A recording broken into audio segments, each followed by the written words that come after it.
Here's how to fix Chrome not loading websites. First, open Google Chrome and click on the three dots in the top right corner. Then select Settings. From the menu on the left, click on Privacy and Security and then select Delete Browsing Data.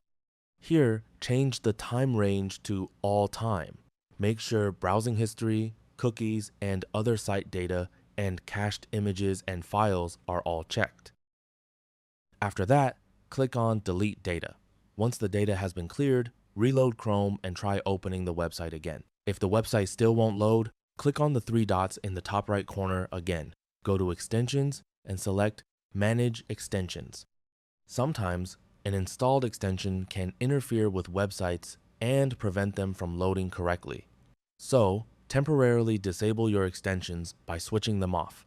Pay special attention to VPN extensions, as these can sometimes cause connection problems. Once you've disabled the extensions, reload the website and check if it opens normally. If you're still experiencing the same problem, open the Chrome menu again and go to Settings. On the left-hand side, select Reset Settings. Then, click on Restore Settings to their original defaults. A confirmation window will appear, so click on Reset Settings. After that, restart Google Chrome and check the website again. If the problem continues, open the Start menu on your computer and go to Settings. Then, click on Network and Internet and select VPN from here.